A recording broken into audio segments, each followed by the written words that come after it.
हमारा first question क्या रहेगा? क्वेश्चन है two equal ball having equal positive charge q coulombs are suspended by two insulating strings of equal length. What would be the effect on the force when plastic sheet is inserted between the two? So एक question पूछा गया है, हमारे पास two balls हैं जो कि charge हैं और उन्हें एक थ्रेड से सस्पेंड किया गया है, इंसुलेटिंग स्ट्रिंग्स के साथ उसे सस्पेंड किया गया है। एज यू नो, क्योंकि दोनों पे पॉजिटिव का चार्ज है, सिमिलर चार्ज है, तो वो एक दूसरे को रिपेल करेंगे, तो वो कुछ इस तरह से अरेंज हो जाएंगे। तो ये दूसरे को रिपेल कर रहे हैं। अगर ये एक दूसरे को रिपेल कर रहे हैं तो ये एक दूसरे पे कोई इलेक्ट्रोस्टैटिक फोर्स लगा रहे हैं। मींस अगर इन पे चार्ज मैं क्यों कंसीडर कर रहा हूँ तो इनके ऊपर फोर्स होगा F which is equal 1/4 pi epsilon Q1 Q2, जो हमने सिमिलर और इक्वल कंसीडर किया है।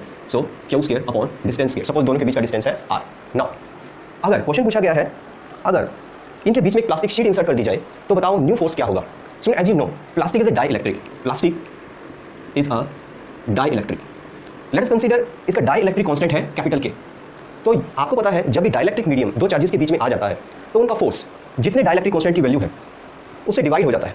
मींस उसका फोर्स क्या रहेगा? F dash will be 1/4 pi epsilon not Q square upon R square. ये K टाइम्स डिक्रीज हो जाएगा, तो जो न्यू फोर्स होगा F डैश वो हो जाएगा F बाई K। कब? जब एक प्लास्टिक की शीट इसके बीच में इंसर्ट कर दी जाएगी। So this is the concept. So student, dielectric medium के आने से फोर्स K टाइम्स डिक्रीज हो जाता है।